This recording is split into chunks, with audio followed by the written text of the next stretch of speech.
Bonsoir à tous et bienvenue sur Europe 1, c'est notre libre antenne et sachez-le, nous sommes la première émission de France à rester la constante. Notre numéro d'appel 39 21, la ligne est à vous jusqu'à 1h et je suis à votre écoute. Voilà, 2 belles heures pour vous exprimer, pour me raconter ce qui vous tient à cœur, à cran, ce qui vous fait tressaillir, bondir, rebondir ou quelquefois aussi tomber. Mais c'est l'été, c'est plus léger aussi, alors jetez-vous à l'eau et parlez-moi de vos bains de soleil, vos bains de minuit, vos coups de cœur, vos coups de chaud, vos coups de blues aussi. Vous l'avez compris, on parle de tout, on bavarde, on échange. L'idée, c'est de ne pas rester seul dans votre coin. Si un souci, un tracas plus particulièrement vous taraude, ça fait quelquefois du bien de parler de ce qui fait un peu mal. Comme d'habitude, Geoffroy, Emeline vous attendent et vous accueillent au standard avec immensément de gentillesse. Et merci à Fifi qui réalise majestueusement cette émission. 3921 donc, notre numéro d'appel et vous passez avec moi à l'antenne. J'attends aussi vos SMS 7 39 21 en commençant par le mot nuit. Et dernier accès, vos mails sur notre site europe1.fr. Europe 1, Caroline Veil. Merci en tout cas de votre confiance. Vous le savez, notre émission est la première émission de Radio de France à cette heure-ci. Et nous allons d'ailleurs commencer par Serge. Bonsoir Serge. Bonsoir Caroline, bonsoir à tous. Et merci de nous prendre à l'antenne. Mais je vous en prie, merci à vous de nous appeler. Ouais, ça me fait beaucoup de bien de vous avoir, de vous écouter Europe 1 parce que je suis un petit peu en perte de contrôle depuis quelques temps et puis j'ai eu quelques problèmes de santé, puis aussi des problèmes avec mes garçons. Et je vous écoutais donc cet après-midi, j'étais aussi concerné par mes garçons mineurs qui ont fugué, qui ont eu pas mal de problèmes et qui sont donc actuellement, donc on essaie un petit peu de les gérer. Donc en plus, j'ai eu aussi des problèmes de santé puisque j'ai été opéré l'année dernière du soleil qui me reste et donc malheureusement ça n'a pas marché. Oh. Et entre-temps, j'ai perdu la vue, je vois l'ombre et la lumière et je suis en longue maladie depuis 3 mois et donc je vous écoute beaucoup, merci beaucoup parce que ça fait du bien à la radio, effectivement. Oui. Et voilà, c'est vrai que je ne sais pas quel est le plus important de mes problèmes parce que j'ai effectivement le problème avec mes garçons qui date depuis quelques mois aussi. Qu'est-ce qui leur arrive ? Alors, ils ont commencé à fuguer déjà quand ils étaient avec leur mère qui les gardait à l'époque. Depuis 2 ans, ils sont à ma garde à leur demande, ils ont 16 ans et demi, ce sont des jumeaux. Et en fait, leur mère comme moi, on n'arrive pas à trouver pourquoi ils fuient, hein, tout. Alors, avec moi, ils ont été à 16 ans et demi, ils ont décidé d'arrêter leur école, ils avaient fait des CAP et ils voulaient pas être scolarisés, donc du coup, ils ont tout arrêté début d'année, après 2 mois de fugue, et ils m'ont dit, ils sont revenus à la maison, et ils m'ont dit, on veut être apprentis. Donc, j'ai trouvé un apprentissage pour eux le 1er juillet, et qu'est-ce qui s'est passé ? 1 semaine avant l'apprentissage, ils ont refugué. Vous me rappelez leur âge, Serge ? Ils ont 16 ans et demi. Ce sont des jumeaux, oui, j'ai bien compris. Et ils le font tous les deux ensemble, ils partent ensemble ? Alors, il part, le premier qui a l'air plus dégourdi, comme on dit, donc lui, il part en premier et souvent 2-3 jours après, le suit Sacha. Alors que quand un commence à fuguer, je dis au deuxième, attention, ne fugue pas toi aussi, parce que sinon tu vas avoir des problèmes avec les engagements que tu as pris, notamment l'apprentissage. Et puis, ça loupe pas, à chaque fois, il rejoint son frère à chaque fois en fugue. Et alors, donc le dernier qui part, c'est souvent c'est celui qui revient en premier. Oui. Et puis après, 2-3 jours après, le deuxième. Et j'ai été inquiet au début, les gendarmes aussi, mais maintenant ça fait tellement souvent qu'ils fuguent que même les gendarmes, je les appelle tous les jours, ils en ont un peu marre de ma famille, et ils me disent, vous inquiétez pas, de toute façon on les a croisés là en ville, ils sont avec des copains, donc du coup, on a peur de où ils vont loger, où ils vont coucher, qu'est-ce qu'ils font de leur journée. Alors, ils ont perdu comme ça, depuis donc l'année scolaire, ils ont parti par exemple 4 mois de fugue en petits morceaux. En petits morceaux, combien de temps ça dure à peu près ? Alors, la première fois, c'était tout le mois de février et mars, ça a été 2 mois complets. Ah oui, 2 mois quand même. Hein. Et donc, cette fois, ça a été 3 semaines début juin. Et ce qui est étonnant, c'est qu'en plus, on avait écouté, avec le Conseil général de la science sociale qui s'occupait du processus de la protection de l'enfance, puisque je les avais conviés à venir m'aider, puisque avec mon problème d'handicap, je ne peux plus les gérer. Et ils m'ont dit, écoutez, je crois qu'ils ont l'air bien, ces enfants, ils n'ont pas l'air délinquants, c'est pas des racailles, donc on va leur proposer un apprentissage. Et du coup, on a trouvé un apprentissage pour eux, un gars super sympa qui s'engageait à les prendre le 1er juillet. Alors j'ai acheté leur tenue, etc. Et ils étaient partis pour ça. Et qu'est-ce qui se passe ? 1 semaine avant, ils refuguent. Et leur mère, apparemment, ils fuguaient aussi avec leur mère il y a 2-3 ans. Et le problème, c'est qu'on ne sait pas vraiment pourquoi, en fait. Ils ne s'arrêtent pas de dire des mensonges tout le temps, quoi. Quand vous leur en parlez, qu'est-ce qu'ils vous disent? Alors, leur réponse, c'est il y a toujours. Alors cette fois-ci, donc moi, les fugues, ils m'ont dit on n'aime pas être scolarisé, la théorie ne nous intéresse pas. Moi, je veux travailler. Oui, mais maintenant qu'ils ont trouvé un contrat d'apprentissage. Et voilà. Nous aussi, j'espérais. Et en fait, ils ont refusé. Alors, cette réponse, cette dernière fugue qui a été récente, puisque là, donc, ça fait donc quelques jours, ils m'ont dit, et ils sont revenus ici, ils m'ont dit on veut rentrer chez notre mère. Alors, d'accord, j'ai appelé le conseil général, l'assistance sociale, qui a dit écoutez, vous allez rentrer chez votre mère. Le problème, c'est que leur mère m'a appelé, elle m'a dit mais si on ne règle pas le problème à savoir pourquoi ils fuguent, je ne serais pas plus avancé, quoi. Oui. Alors, là, ils sont partis donc dimanche dernier, et ils reviennent ici chez moi jeudi, donc demain, parce que leur mère part en congé, quoi. Donc, en principe, elle a passé 4 jours avec eux pour poser les règles, et pour voir si également c'est leur dernière chance d'aller chez elle, et là, qu'elle fasse en sorte de trouver une formation ou un apprentissage. Donc j'ai espoir, puisque demain ils arrivent, qu'elle ait dit oui, qu'elle ait pris en charge, parce que sinon moi, la solution que j'ai, c'est ce qu'ils appellent donc une assistante des personnes qui viennent, une équipe qui viennent un petit peu les prendre en charge, les aider à s'orienter. Et après ça, le problème, c'est que la dernière solution, c'est le centre donc d'éducation, où là, ils vont faire des rencontres forcément, ils seront en compagnie avec des gens et des jeunes qui seront un petit peu pas forcément de bonne fréquentation, quoi. Donc leur mère m'a dit au téléphone je vais essayer de les prendre, mais cette fois c'est la dernière fois. Et le problème c'est que le problème c'est qu'on ne sait pas trop pourquoi. Alors ce sont des enfants prématurés, mais bon, ils sont arrivés quand même à 7 mois et demi, ils avaient 2 kilos, donc oui, puis c'était il y a longtemps, depuis oui, ils ont quand même digéré le problème. Voilà. C'est pour ça que nous on a cherché un peu, ils n'ont pas eu de gros problèmes finalement mis à part ça, mais ces fugues, cette fuite, ce mensonge, alors moi ils m'ont volé pas mal d'argent, et comme ils ont profité que moi j'y voyais pas, du coup avec ma carte bleue, ils m'ont vraiment mis un petit peu dans l'embarras. Mais bon, leur mère me dit qu'ils ont volé plusieurs fois aussi là-bas où elle est dans sa région, et la sœur, l'aînée qui est avec moi là, majeure, elle m'a dit qu'ils piquaient l'argent comme ça. Donc le problème c'est que c'est dommage qu'ils sont pas, quand on les voit, les gens ils les voient comme ça, c'est pas possible, parce que quand on le connaît, ils sont mignons. Oui, c'est ça. Ils sont polis en plus, même plus que moi. C'est pour ça que je suis complètement. Des fois, je me dis c'est pas possible, parce que on dirait pas. Et puis apparemment, donc. Alors, je vous ai écouté cet après-midi, Caroline, ça m'a fait du bien d'ailleurs, parce que c'est vrai les parents... Oui, connaît-on vraiment ses enfants? C'était l'émission des experts de cet après-midi, oui. Et donc, ça m'a rassuré, parce qu'on se met le tort sur nous, sur la séparation, le divorce, et je pense peut-être leur mère aussi. Et puis non, apparemment, c'est vrai que donc ils ont 2 sœurs aînées, elles n'ont pas pour autant fait autant de bêtises, oui, donc ça explique pas tout. Donc, en tout cas, ça me fait du bien de vous écouter, quoi. Et c'est vrai que... Écoutez, oui, c'est vrai que vous avez deux garçons de 16 ans et demi, et que c'est un âge qui pose problème, parce que effectivement, ils sont dans ce qu'on appelle la période d'adolescence, et puis ils ont envie de s'opposer, ils ont besoin de se démarquer de vous, mais apparemment, la seule solution qu'ils aient trouvée, c'est de prendre la poudre d'escampette. En même temps, remarquez qu'à chaque fois, ils reviennent. Donc c'est bien aussi qu'ils trouvent une sécurité auprès de leurs parents. Donc je ne crois pas que ce soit contre vous. Ce n'est pas contre vous, c'est pour eux. Ça, c'est la première des choses. Pourquoi fuguent-ils ? Je pense qu'ils seraient bien en peine eux-mêmes de vous l'expliquer. Ils ont simplement besoin de liberté. Le problème, c'est qu'ils sont, malgré ce que vous dites, pas tout à fait mûrs, puisque... Vous le voyez bien, ils ont besoin d'argent. Ils en profitent pour chaparder un petit peu, un coup chez vous, un coup chez leur mère.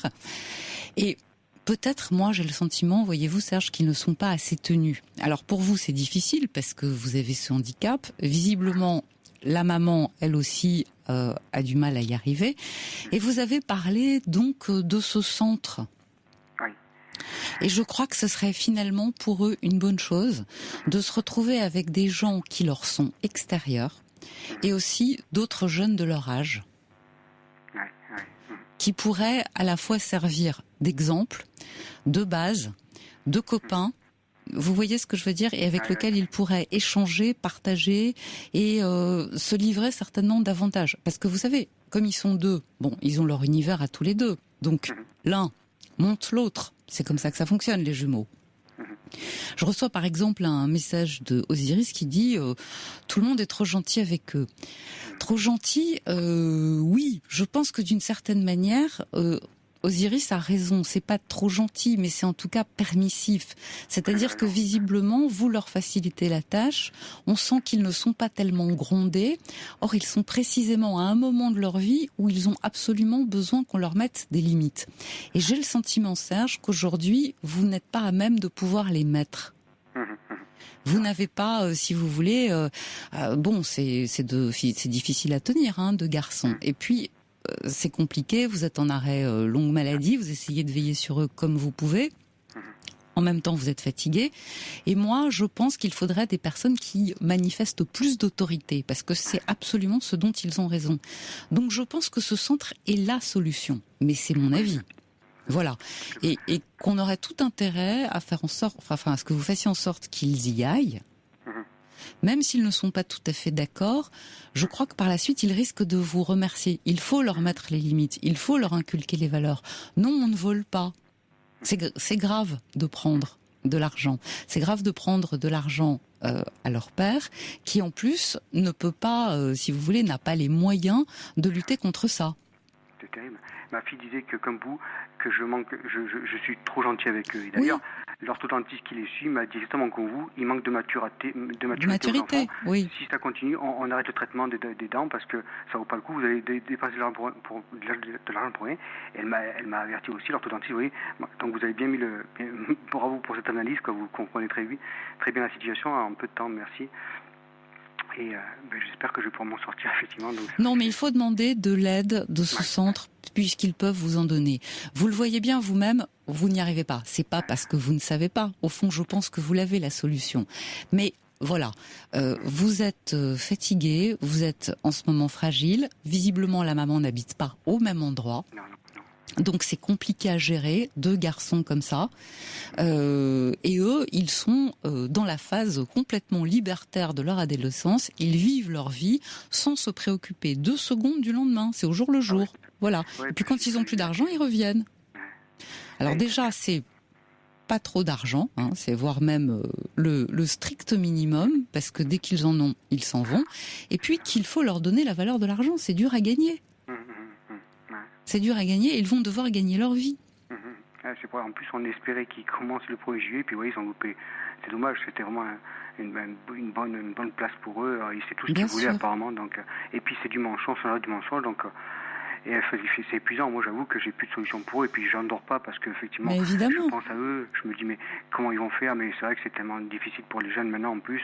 Alors c'est sûr. Mais évidemment. Ça m'a mis à plat, quoi. Donc et donc c'est vrai que et puis bon, leur mère a dit, bon, dernière chance, par contre, comme son copain, sa mère est militaire, retraité, peut-être qu'il aura plus d'autorité, c'est ce que, mais après, c'est vrai qu'après, je verrai bien parce que j'aurai demain la réponse si elle les prend ou pas, quoi. Mais pourquoi pas? Mais sinon, je vous assure que le centre, c'est une bonne solution. Donc, ne culpabilisez pas, parce que justement, ces personnes sont bienveillantes, elles sont extérieures, et parce qu'elles sont extérieures, elles auront plus de poids que vous. Et je reçois un message de la part de Margot qui dit « Il faudrait que ces enfants cherchent eux-mêmes leur nouveau contrat d'apprentissage, qu'ils prennent leurs responsabilités. » Oui, on est bien d'accord, si ce n'est que on sait très bien qu'ils ne vont pas le faire. Donc, il faut les aider. Voilà. Mais leur dire « C'est votre dernière chance » et après, on vous lâche. C'est-à-dire qu'effectivement, ils aient conscience que c'est leur vie, que c'est de leur avenir dont il s'agit, qu'ils ne font pas ça juste pour vous faire plaisir, mais pour eux. Je comprends un peu Margot aussi, son propos, effectivement, c'est vrai qu'on a tendance à les assister beaucoup aussi. Moi, j'ai même été handicapé, c'est moi qui, avec ma fille, qui les a amenés à la rencontre de ces gens pour signer les contrats, oui, donc, alors que, bon, pour moi, c'est compliqué. Effectivement, des fois, on a l'impression qu'on les a trop aidés, mais après, vous êtes très gentil et vous les assistez beaucoup, donc du coup, eh bien, si vous voulez, plus vous les assistez, d'une certaine manière, plus vous les empêchez de grandir. Il faut bien voir ça aussi. Donc à un moment donné, la seule solution pour les aider, je sais que ça paraît contradictoire, c'est de les lâcher. Mais c'est vrai que c'est une période de ma vie où moi je perds le contrôle de ma vie puisque j'ai cet handicap. Qui fait que non, vous ne perdez pas le contrôle. Je vous trouve au contraire très au taquet et puis très concerné. Vous ne perdez pas du tout le contrôle. Simplement, vous êtes inquiet, ce qui est différent. J'ai peur. C'est vrai que j'ai peur pour moi, pour eux. Je me dis si je flanche, eux, qu'est-ce qu'ils vont faire? Surtout qu'ils ils ont pu leur scolarité, ils ont refusé, ils ont pas voulu, alors que c'était exactement ce qu'ils voulaient faire comme métier, mais donc c'était trop de théorie apparemment, ça ne nous intéresse pas, on veut travailler, oui, et puis finalement. Et puis ils peuvent changer d'avis. À cet âge-là, il n'y a pas encore de grande stabilité. Mais bon, voilà, ils sont en recherche et la recherche pour eux, ça passe par la fugue et on essaye de se prouver qu'on est grand et fort. Finalement, pas tant que ça, puisque à chaque fois, vous l'avez bien vu, ils retournent au bercail. Donc là où ils se sentent en sécurité. Et la sécurité, d'une certaine manière, oui, c'est vous. Mais en même temps, c'est trop de sécurité parce que c'est trop de gentillesse. Voilà. C'est très agréable, hein. Ça m'a beaucoup aidé, merci. Écoutez, le plus possible et chaque fois qu'on pourra. Très bien, merci. À très bientôt, Serge, et merci surtout de votre confiance. Au revoir.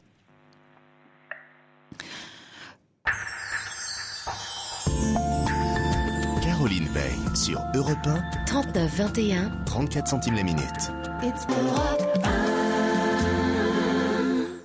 Et nous allons continuer avec Kevin. Bonsoir Kevin. Oui, bonsoir. Alors nous avons eu du mal à vous avoir. Oui, c'était un peu compliqué parce que mon téléphone était en privé en fait et du coup on n'arrivait pas à avoir la communication. D'accord, enfin, nous y voilà. Donc je vous écoute. Eh bien j'appelais pour avoir des petits conseils parce que en fait j'ai rencontré ma copine sur internet il y a 2 mois et demi exactement. Et on s'est rencontrés en fait tout à fait par hasard. En fait, on a discuté tout à fait par hasard puisque ça venait de YouTube. Parce que j'ai mis des vidéos de moi qui jouais de la guitare sur YouTube. Et de là, elle m'a envoyé un commentaire. Et puis après, il y a eu Facebook, il y a eu le téléphone, la première rencontre. Oui. Et donc tout ça s'est à peu près bien passé jusqu'au moment où en fait elle a voulu, en fait, en gros, on a décidé d'essayer, parce qu'elle vivait chez ses parents. Donc, du coup, je me suis dit, bon, et puis, on a voulu essayer ensemble, en fait. Oui. Et puis, ça a marché ça marche encore, hein. Ah. Mais bon, c'est dur, en fait, ça fait 1 mois et demi, en gros, que, disons que, je lui ai pas tout dit la vérité sur mon handicap, parce que je suis quasiment non-voyant. Oui. Donc, il y a des choses que j'ai un peu, on va dire, que j'ai pas cachées, mais j'ai élucidé le sujet. Mais vous vivez ensemble. Comment ? Vous vivez ensemble. Maintenant, disons que on est à 513 km d'écart pour l'instant. D'accord. Donc on n'est pas tout le temps ensemble, quoi. On a essayé d'être ensemble le plus possible ces derniers temps. Oui, mais ce ce handicap dont vous parlez, Kevin, puisque vous vous êtes vu, elle s'en est bien rendue compte. Oui. Bon, donc ça n'est pas le souci. Non, disons qu'il y a, en fait, j'ai des difficultés pour me débrouiller un peu plus que quelqu'un de voyant, en fait, et elle pensait pas que c'était aussi important. D'accord. Voilà. Donc du coup, j'avais appelé aujourd'hui, j'ai appelé du coup pour savoir, parce que c'est vrai qu'au bout de genre 2 mois et demi, les relations sont beaucoup plus froides, plus distantes. Qu'est-ce qu'elle vous dit ? Disons qu'elle est un peu fâchée du fait que je lui ai caché certaines choses vis-à-vis de ma vie, quoi, et de ma façon de faire et tout ça. En fait, elle trouve que c'est une tromperie de lui avoir caché en fait certaines choses. Bon, d'accord. Mais est-ce qu'elle dit, elle est plus froide, elle est fâchée, elle vous en veut ? Est-ce que pour autant, elle a manifesté le désir de vous quitter ? Non. Bon, non. Voilà. Donc elle est en train de réfléchir et de s'adapter. En gros, ouais. Je pense en gros que ça doit être ça. Mais c'est vrai que c'est pas évident, quoi. Qu'est-ce que vous lui avez dit, vous ? Moi, c'est vrai que quand je l'ai rencontré, je lui ai dit que je me débrouillais tout seul pour quasiment tout, que j'avais besoin de quasiment personne. Alors que bon, j'ai des aides quand même pour m'aider pour les courses, voilà. D'accord. Puis, ça, c'était avant. Donc, du coup, je lui ai dit que je savais me débrouiller, même pour les courses, je me débrouillais seul, que j'avais besoin de personne, et tout ça, alors qu'en fait, finalement, c'est pas totalement vrai. C'est pas totalement vrai, d'accord. Donc, elle s'en est rendue compte. Une fois qu'elle s'en est rendue compte, qu'est-ce que vous lui avez dit ?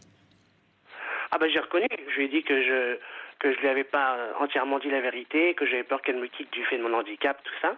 Oui. Et puis, finalement, elle me dit oui, mais voilà, elle me dit le problème, c'est que c'est encore quelque chose. Finalement, moi, je m'étais imaginé que tu te débrouillais seul, très très bien. Et en fait, tout compte fait, tu te débrouilles moins bien. Tu te débrouilles seul, mais beaucoup moins bien. Donc, du coup, il faut que je m'habitue à cette idée. Voilà, elle vous a tout dit. Écoutez, moi je pense, Kevin, que vous avez très bien fait de lui parler comme vous l'avez fait, tout simplement. C'est-à-dire de lui dire que vous aviez peur de la perdre, que vous vous plaisiez, qu'elle vous plaisait, et que si vous lui aviez dit peut-être toute la vérité sur la manière dont vous vivez, elle se serait pas mise avec moi. Et que vous avez eu envie d'essayer quand même, qu'elle vous a donné envie d'essayer quand même. Et là, du coup, elle vous dit qu'elle s'habitue. Bon, donc vous avez été sincère. Et elle l'est aussi. À sa façon, elle l'est aussi. Elle l'est aussi, mais il lui faut peut-être un peu de temps, un peu de réflexion. Et je crois que peut-être la meilleure chose à faire, ce serait de lui dire que vous comprenez. Que vous comprenez, qu'elle prenne le temps. Ah, parce que moi, mon problème, c'est que dans les autres relations que j'ai eues, ça a toujours été un fiasco. Et puis, enfin, très souvent. Et puis, des fois, les nanas avaient comme excuse mon handicap. Alors que finalement, si vraiment on se débrouille bien, on vit quand même à peu près bien. Hein. On a des ordinateurs qui sont adaptés, on a le GPS qui est adapté pour se diriger en ville et tout ça. Il y a vraiment des tas de matériel pour nous qui nous facilite vraiment les choses et qui nous facilite le contact même avec des voyants et tout ça. Hein. Donc, mais c'est vrai que le souci aussi, c'est que j'en parlais. Je suis déjà venu ici. Hein, je crois que c'est 2 ans à peu près. Oui. Et j'avais parlé de ça, du coût du matériel spécialisé. Ça reste encore un problème aujourd'hui. Hein. C'est que ça soit pour tout handicap, hein, que c'est pas que pour les non-voyants, hein, pour les gens qui ont d'autres handicaps, ça coûte hyper cher en fait. Je trouve ça dommage qu'on en ait fait du commercial. C'est pas faux. C'est pas faux. Pour tout handicap confondu, vous voyez. Ouais. Pour un fauteuil roulant, par exemple, faut savoir que ça coûte extrêmement cher. Voilà. Ouais. Tout n'est pas remboursé. Donc il faut un peu. Le problème, c'est qu'on nous dit qu'on a des aides, mais le souci, c'est que les aides qu'on a, si on pleure pas, si on chouine pas un petit peu pour les avoir, on les a pas. Oui, vous avez du mal à les obtenir. Mais en insistant, finalement, vous les avez. Ah oui, en insistant, on les a. Enfin bon, c'est vrai que c'était pas le sujet de ce soir, mais... non, mais on peut en parler, on parle de tout, vous le savez bien. C'est vrai. Mais pour en revenir à la relation que j'ai, c'est vrai que j'appréhende un peu, je me dis, mais finalement, elle me voit vivre depuis un mois, là, à peu près. On est resté un mois au téléphone, Facebook et tout ça, c'était pas pareil. C'est vrai que c'est pas pareil d'être au téléphone ou d'être sur Internet avec quelqu'un que de vivre avec. Hein. Donc, c'est vrai, Kevin. Mais en même temps, elle a peut-être d'abord, dans un premier temps, cerné un peu qui vous étiez, votre personnalité. Ah, énormément. Hein. Alors là, et ça, elle là est aussi... très douée de ce côté-là pour faire des analyses, elle est très très très douée. Voilà, et ça l'a aussi séduite, jusqu'à la faire venir jusqu'à vous. Là, elle s'est rendue compte que la réalité n'était pas tout à fait ce qu'elle avait imaginé. C'est ça. Et elle a besoin d'un peu de temps pour réfléchir et prendre une décision.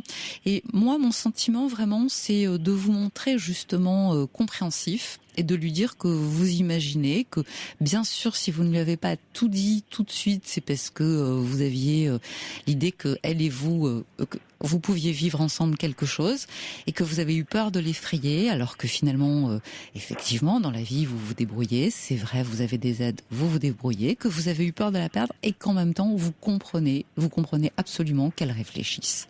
Je crois que c'est important qu'elle sente que, mon Dieu, ce qu'elle fait est normal. Vous voyez ce que je veux dire? Parce que c'est vrai qu'il faut réfléchir.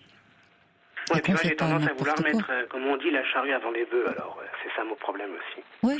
Avant de s'installer avec quelqu'un, on réfléchit. On réfléchit à son mode de vie, à la manière dont on va vivre avec, dont on va s'adapter. C'est pour tout le monde pareil, hein, j'ai envie de vous dire.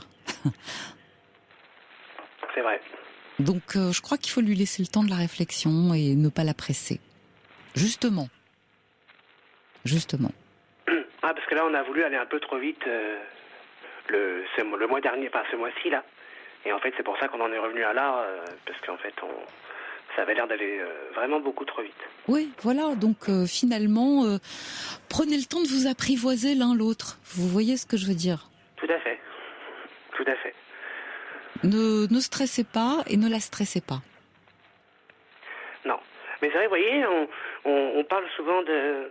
Moi, on m'avait dit de mettre des vidéos sur YouTube et tout ça de moi qui jouais de la guitare, qui chantais. Puis finalement, tout compte fait, ce procédé, le fait d'avoir mis des vidéos, ça m'a fait quand même rencontrer la nana quand même qu'aujourd'hui, avec qui j'ai envie de vivre et de partager ma vie, quoi. Mais oui.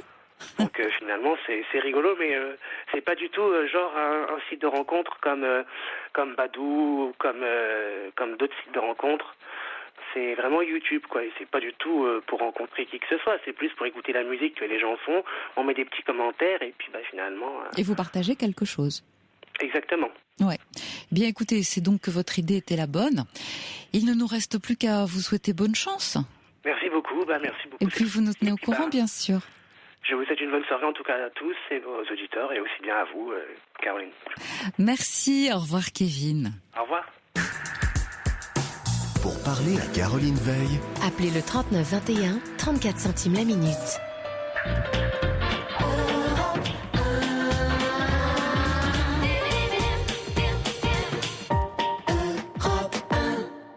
Marie maintenant avec nous. Bonsoir Marie. Bonsoir. Alors, vous avez une histoire qui est un peu particulière. Il y a 7 ans, c'est ça? En rentrant, vous avez trouvé un mot sur lequel votre conjoint vous annonçait qu'il voulait vous quitter? Qu'il était parti, en fait. Qu'il était parti. Oui, il était parti. Donc, j'ai trouvé ce petit billet sur la table en rentrant du travail. Oui. Après 26 ans de vie commune. 26 ans? Oui. Juste un mot? Oui, un petit mot. Incroyable. Je suis désolée, je suis un petit peu émue. Bien sûr, mais bien sûr, c'est normal. Vous allez vous poser tranquillement et on va bavarder. D'accord. Alors, donc vous trouvez ce petit mot. Est-ce qu'il y avait eu des signes annonciateurs avant qui vous avaient donné à penser qu'il était sur le départ? Est-ce que vous vous entendiez moins bien? Est-ce qu'il y avait des disputes? Est-ce qu'il avait parlé de quelque chose? En fait, il y avait beaucoup de tensions, oui. Oui. Des tensions qui étaient dues à plusieurs facteurs, en fait. Et d'après lui, j'étais la seule responsable de ces tensions, en fait. Ah bon? Donc, il m'a fallu beaucoup de temps pour comprendre que je n'étais pas la seule responsable. Ah, ça sûrement pas. Ça sûrement pas. C'est toujours un peu facile quand on part de dire à l'autre je m'en vais mais c'est de ta faute. Voilà. Non, je crois que ça a à voir. Est-ce que vous avez le sentiment que vous parlez de plusieurs facteurs? Est-ce que vous avez le sentiment qu'il était à un moment où il était un peu en déprime ou quelque chose de cet ordre? Je pense qu'il y a plusieurs choses. Oui, peut-être. Je crois qu'il n'arrive, en tout cas, entre autres raisons, je pense qu'il n'arrivait pas à gérer une situation familiale qui était très lourde pour lui. Est-ce que vous voulez bien nous décrire cette situation? Une très forte pression de la part de ses parents. Oui. Et notamment un lien très étroit avec une mère toujours présente dans notre couple, dans notre vie, dans la sienne, une mère très inquisitrice en fait, oui. Très autoritaire et qui ne me laissait que peu de place en fait, qui voulait tout contrôler. Je voulais aussi contrôler ce que je faisais avec notre enfant, l'éducation, les modes de garde, les décisions prises, beaucoup de choses comme ça. Donc j'ai... Lui, il a laissé faire ? Je pense qu'il n'a pas pu gérer cette situation qui est devenue en fait une situation très conflictuelle. Entre vous et lui ? Oui, entre vous et lui. Oui, parce que moi, pendant longtemps, j'ai fait...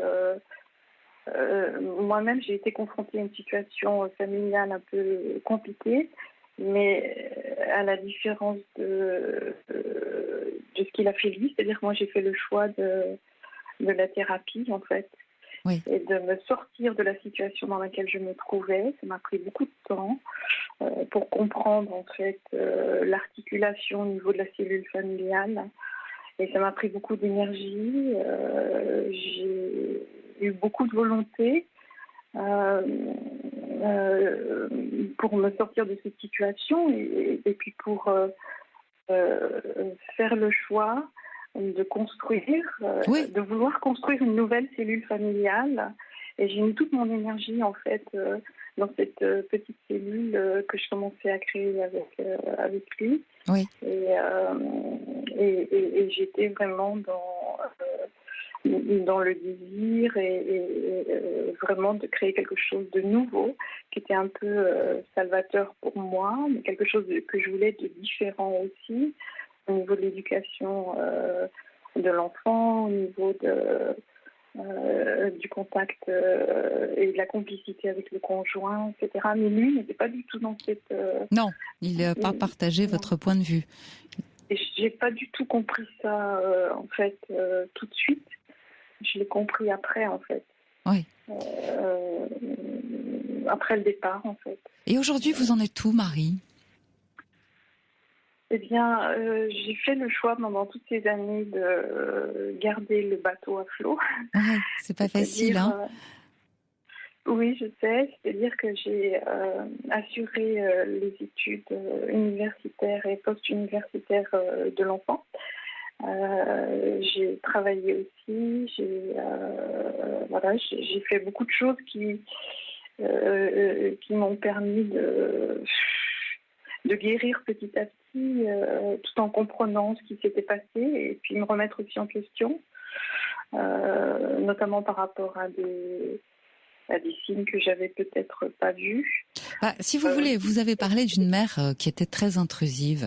Et je comprends tout à fait que ça ait suscité beaucoup de conflits et de disputes entre vous. Moi, ce qui m'étonne, c'est qu'il l'ait laissé faire. Oui, moi aussi. C'est pour ça j'ai... En fait, quand il est parti, il m'a dit que c'était de ma faute, parce que je ramenais toujours la conversation sur elle. Sur elle, voilà. Et par exemple, je vous donne un exemple. Pour la fête des mères, je n'avais pas le droit de m'asseoir à côté de mon enfant, donc c'était elle qui devait s'asseoir à côté. Donc, beaucoup de choses comme ça qui m'empêchaient de respirer au niveau de la cellule familiale et de construire ce que je souhaitais.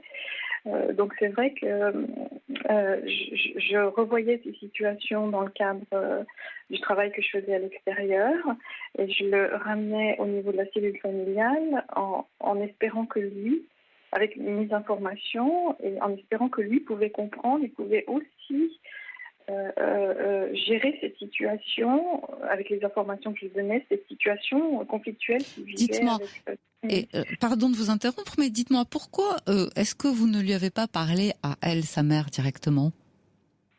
Eh bien, j'ai essayé, mais elle était très protégée par son époux, par ses enfants, et en fait, il y avait une espèce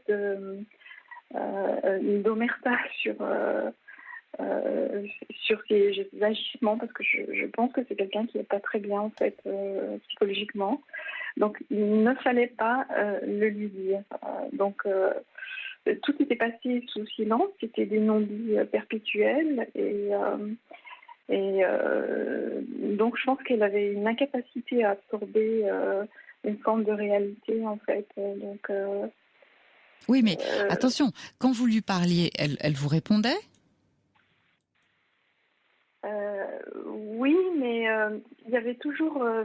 je pense que dans cette famille, il y a une très forte culpabilité. Il y a beaucoup de non-dits, il y a beaucoup de culpabilité.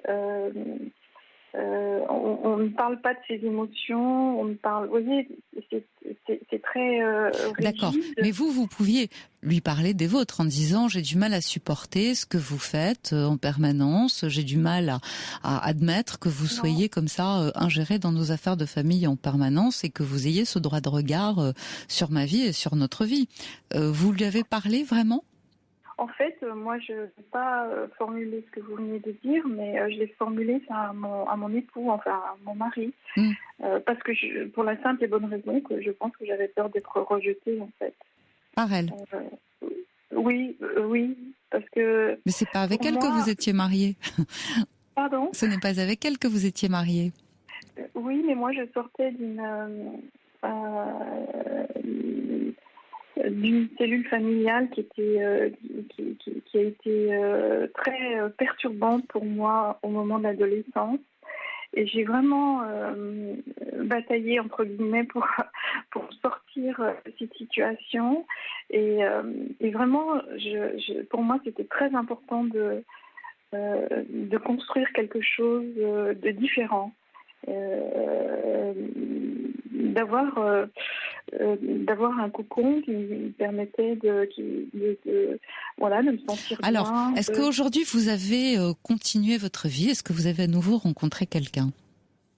Non, pas du tout. Non, vous n'êtes pas dans cette perspective-là. C'est pas que je ne suis pas dans cette perspective-là, c'est que en fait, mon enfant qui est devenu, notre enfant qui est devenu un adulte maintenant, vient juste de terminer ses études post-universitaires, donc moi ça m'a pris beaucoup d'énergie d'un point de vue financier. Oui, j'imagine, c'est difficile. Aussi. Donc ma volonté, ça a été vraiment de l'aider le plus possible, d'être présente, et aussi en même temps de faire très attention que pour cet enfant-là, le père soit toujours présent. D'accord, parce que vous parlez de lui, toujours vous dites un enfant, mais aujourd'hui ça n'est plus un enfant, c'est pratiquement un adulte. Oui, c'est un adulte. C'est un adulte. Voilà, alors, est-ce que votre mari, lui, a rencontré quelqu'un d'autre ? Quelle est sa vie aujourd'hui ? Écoutez, en fait, moi j'ai découvert qu'il y avait beaucoup d'histoires pour lesquelles j'étais pas du tout au courant, en fait, au moment du départ. Donc, la plus grande difficulté pour moi, ça a été de me dire, mais est-ce que j'ai vraiment connu la personne avec qui j'ai partagé autant d'années ? Et en fait, voilà, donc je pense que lui vit sa vie, voilà. Assez curieusement, il a été beaucoup dans l'agressivité pendant très longtemps, après avoir été totalement absent pendant plusieurs mois.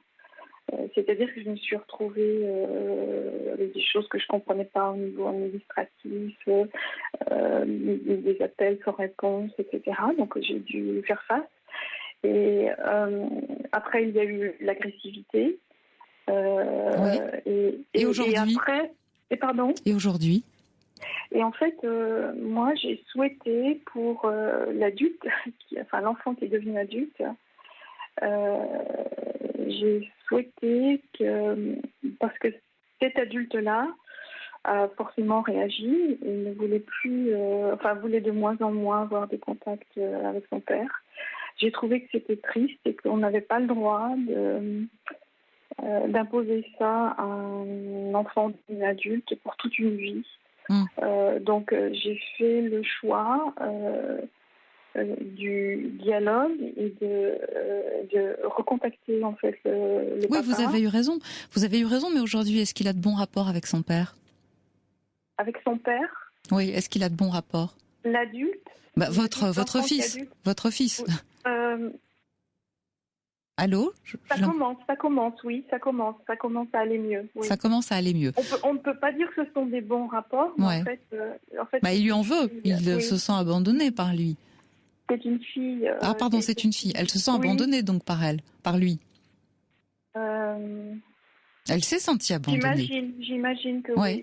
D'une certaine manière. Et vous, aujourd'hui, vous êtes divorcée, Marie ? Non, justement, il y a un dossier qui est en cours, mais pour lequel j'ai beaucoup de difficultés parce que j'arrive pas parce que je pense que j'ai peur. Oui, je crois aussi. Ce que j'entends, c'est beaucoup d'anxiété, beaucoup de peur. Oui. Parce que sinon, vous vous rendriez compte que finalement, peut-être le fait que votre mari, bon, bien sûr, ça n'est jamais très agréable, soit parti alors que vous aviez mis toute votre énergie, tout votre cœur finalement dans la construction de ce couple et de cette famille, n'était pas dans la même optique que vous, que lui pardon de parler en ces termes, mais il était plus ou moins marié avec sa mère et que c'était elle la seule femme qui comptait, on vous laissait pour compte, on vous laissait pas s'asseoir à côté de votre petite quand c'était la fête des mères. C'est comme si on ne tenait absolument pas compte de vous, comme si vous n'étiez pas là. Est-ce que vous vous rendez compte que finalement vous avez gagné en liberté, vous avez gagné en autonomie et que, mon Dieu, depuis 7 ans, vous vous débrouillez seul et que vous avez fait en sorte que votre fille mène ses études à bien. Donc vous êtes beaucoup plus libre. Mais ça, vous ne semblez pas le voir. Non, parce que en fait, non, parce que écoutez, j'étais la tête dans le guidon, comme on dit. Ouais. Et puis, ça n'a pas toujours été très facile. Au niveau du travail aussi, il y a eu beaucoup de difficultés. Pour moi, ce qui était important, c'est que lui, récemment, a reconnu effectivement que j'avais raison en ce qui concernait sa mère. Ah, quand même. Oui. Mieux vaut tard que jamais. Oui, malgré tout, je trouve... c'est honnête. Oui, mais j'ai du mal à cerner sa personnalité, en fait. Est-ce que vous auriez envie de reprendre avec lui ? Allô ? J'ai envie de dire pour la famille... Oui, parce que je sais à quel point c'est important d'essayer de maintenir une... Non, c'est plus d'actualité la famille là, parce que ça fait 7 ans que votre fille grandit, on va le dire comme ça, qu'elle va bientôt rentrer réellement pour le coup dans la vie professionnelle puisqu'elle a terminé ses études et qu'elle va un jour partir de la maison. Donc bien sûr c'est important pour la famille, mais enfin de quelle famille parle-t-on ? Non, moi je vous parle de Elle est déjà partie. Et moi, voilà. Voilà. Donc je vous parle de votre désir à vous de vivre à nouveau avec cet homme. Pas pour faire une famille, mais pour être avec lui. Écoutez, j'ai ressenti beaucoup de choses de l'ordre de la trahison. J'étais très dévouée, donc je ne sais pas. Vous vous interrogez en fait. Pourquoi je vous pose cette question ? Parce que ni vous n'avez envie au fond de le quitter complètement, puisque vous n'arrivez pas à mener à terme cette procédure, et en même temps, vous n'êtes pas prête non plus à vivre à nouveau avec lui. Voilà. Mais est-ce qu'il vous l'a proposé ? Non, oui, je pense que pour lui, c'est définitif, c'est non. C'est non, d'accord. Donc la question ne se pose pas. Par contre, il a des comportements où il peut être un peu ambigu, et c'est ça, c'est là où ambigu, ça m'affaiblit en fait.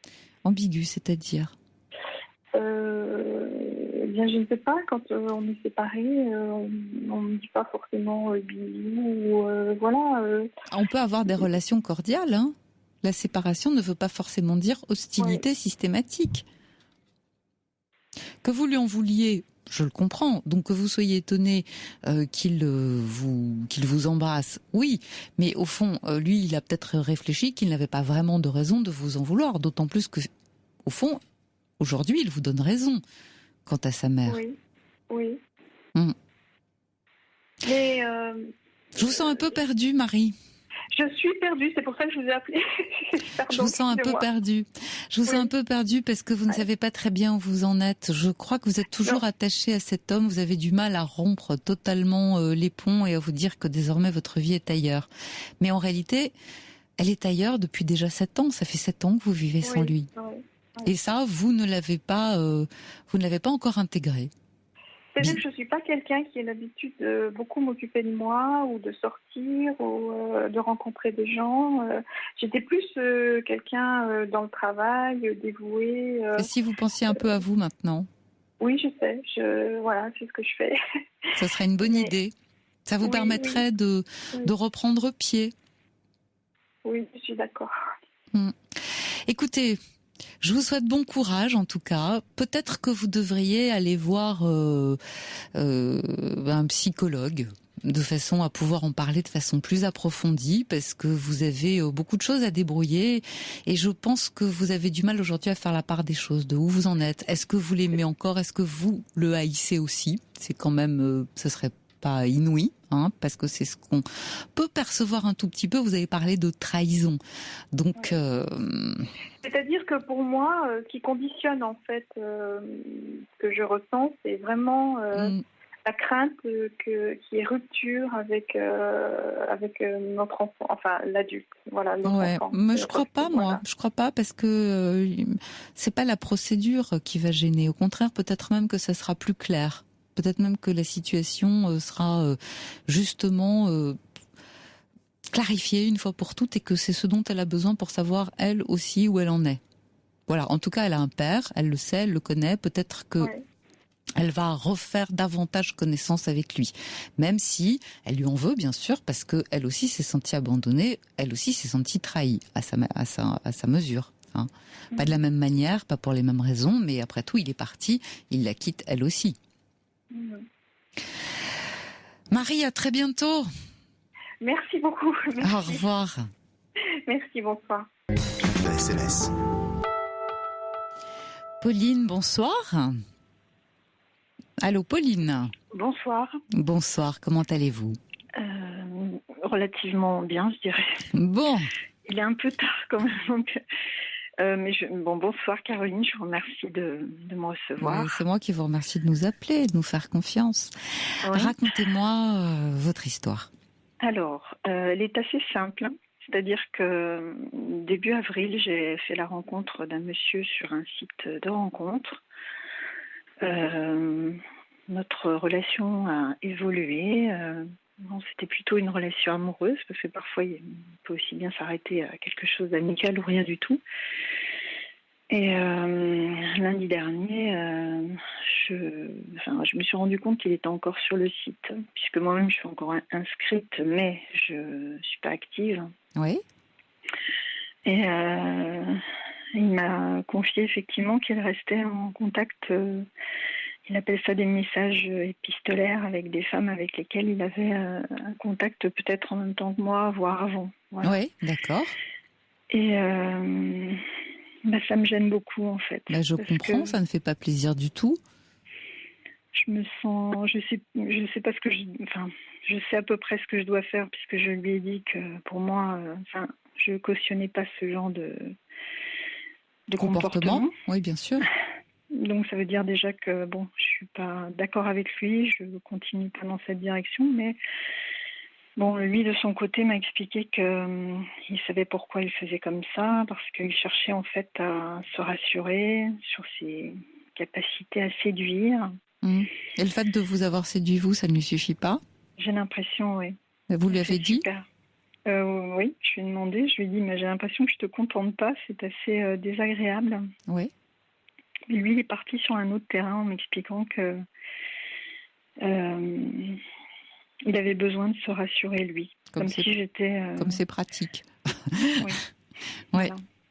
Comme si j'étais dans une histoire avec lui, et puis à côté, lui, il a la sienne avec ses petits problèmes personnels, quoi. Il m'a dit aussi qu'il faisait une thérapie comportementaliste pour travailler sur le sujet. Ça l'aide? Pardon? Ça l'aide? Non mais je vous taquine un peu. Pardon Pauline, mais bon, on va prendre ça avec un peu. On va prendre ça avec un peu de distance parce que ça fait 3 mois de relation amoureuse. Oui, c'est très court. C'est très court et que les sites de rencontres, ça peut être formidable et en même temps, vous le savez, ça comporte des risques. Notamment de ne pas toujours tomber sur des personnes qui soient très sérieuses et qui cherchent la même chose que vous. Voilà. Donc, cela étant dit, il y a aussi de belles rencontres, mais il faut faire attention. Donc, comme ça ne fait que 3 mois et pas plusieurs années, on peut avoir un peu de recul. En tout cas, on va essayer.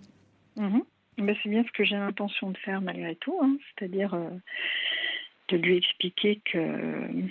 Enfin, déjà, je prends un peu de recul dans le sens où je préfère prendre un petit peu mes distances et je lui ai expliqué. Lui-même m'a dit qu'il allait faire ce qu'il faut pour se déconnecter. D'accord. Mais j'ai l'impression que c'est difficile pour lui de faire ça parce que ça fait partie d'une...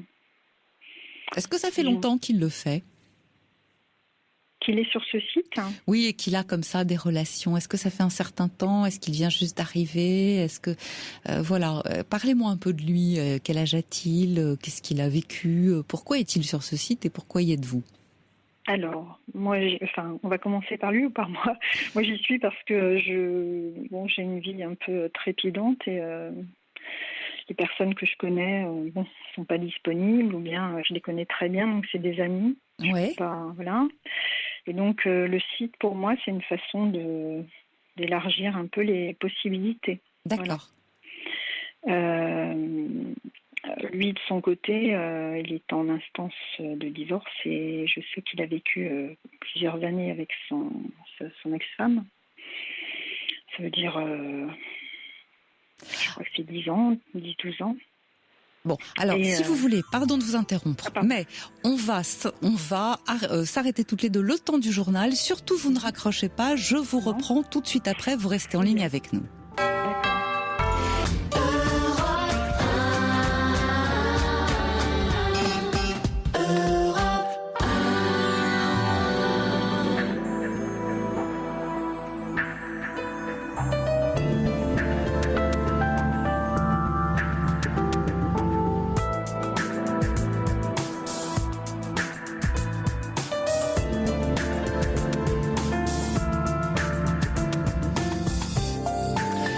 Nous entamons notre deuxième heure de Libre Antenne, 39-21, toujours à votre écoute. Vous pouvez intervenir en direct si un sujet particulier vous agite ou vous galvanise, bien sûr, si une question pour vous se pose. Je suis là et on essaye de dérouler ensemble la pelote. Voilà, et de trouver quelquefois, pourquoi pas, aussi un début de solution.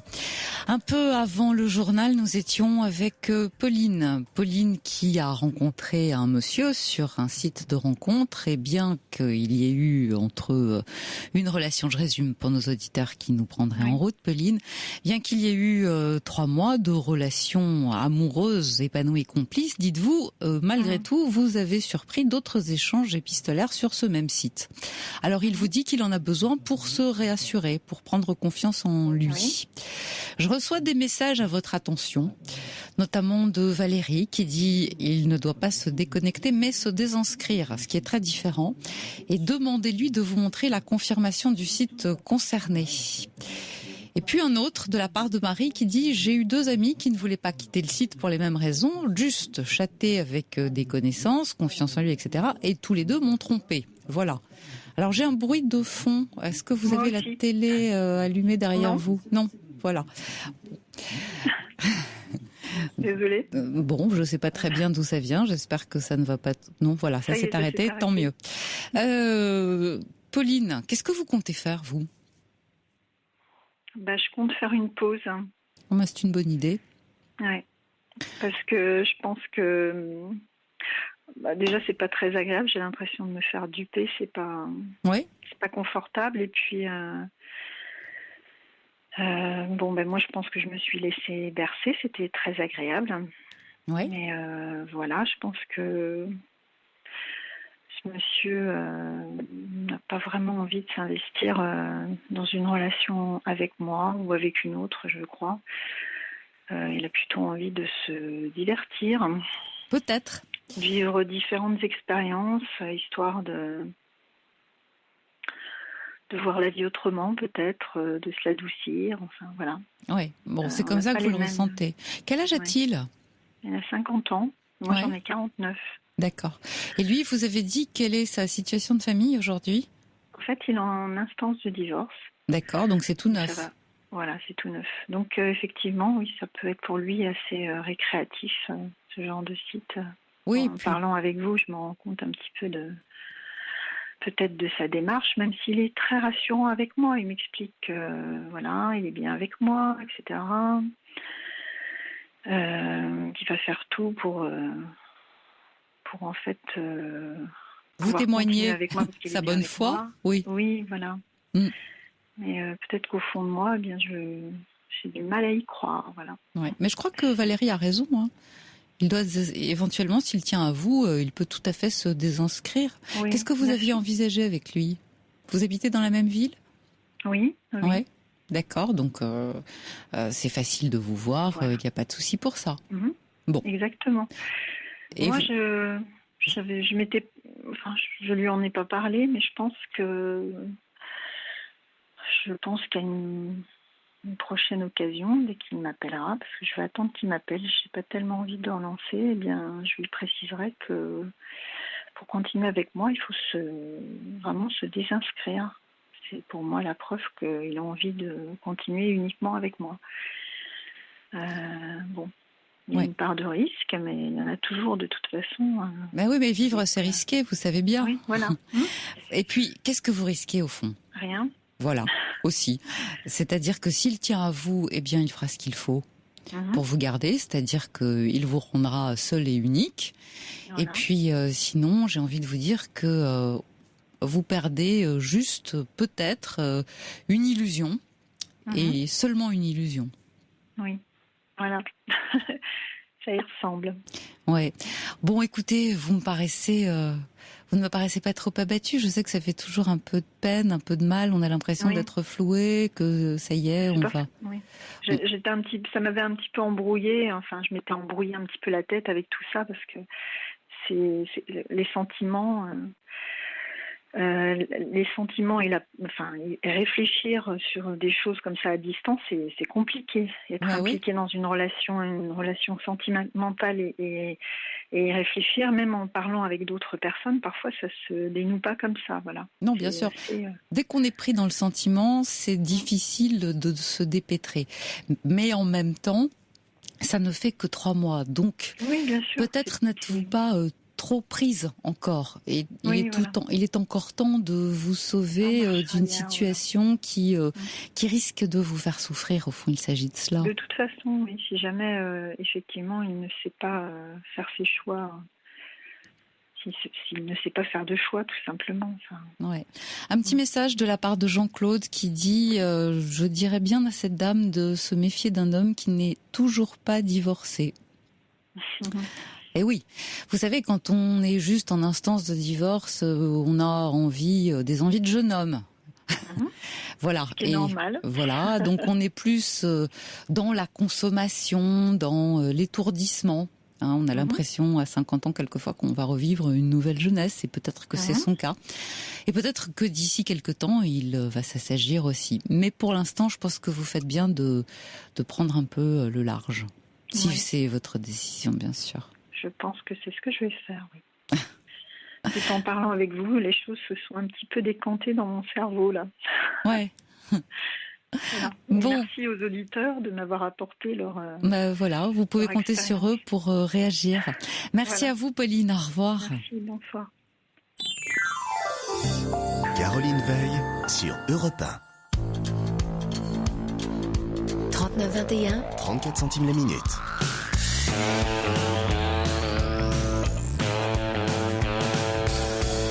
J'étais super naze, grosse semaine de boulot.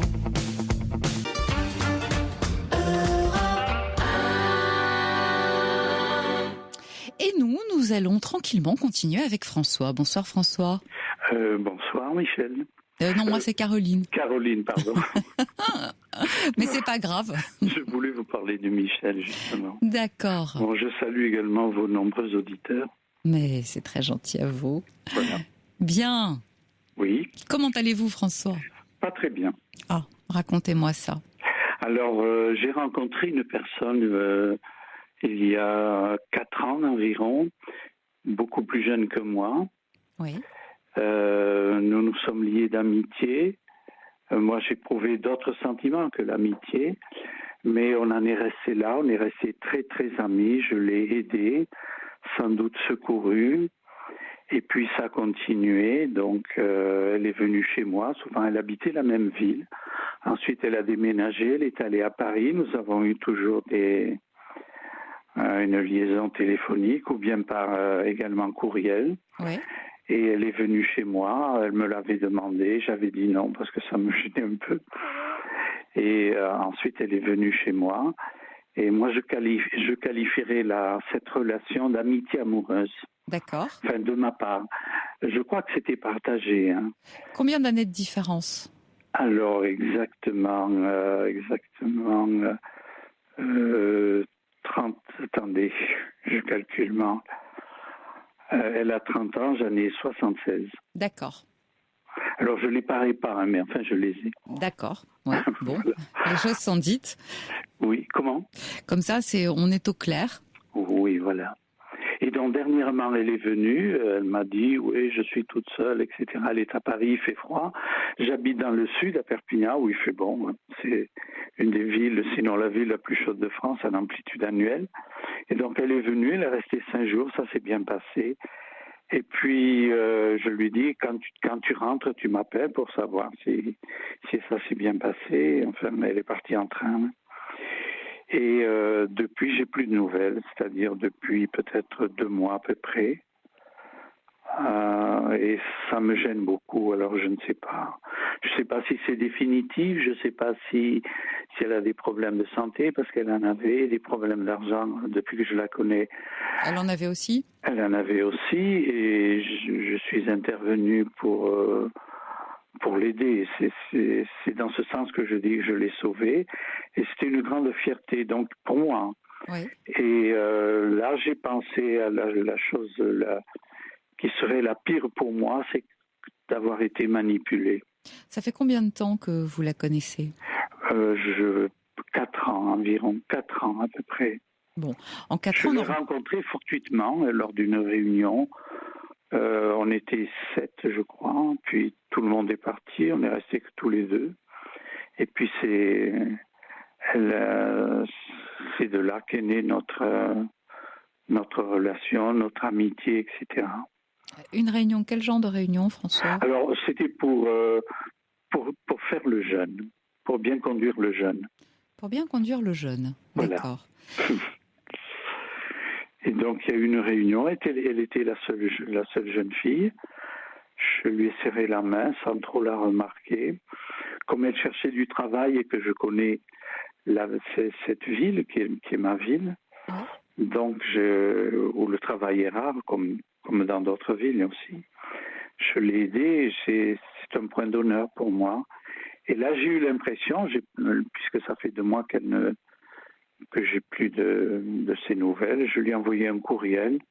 Elle a répondu, mais souvent elle m'appelait, c'est elle qui appelait toujours. Alors je crains qu'elle soit malade, je crains qu'elle ait des difficultés. Qu'est-ce qu'elle vous dit dans ce courriel? Comment? Qu'est-ce qu'elle vous dit dans ce courriel? Elle répond, elle m'a dit qu'elle allait bien et que elle reprend un peu les mêmes termes que j'avais employés.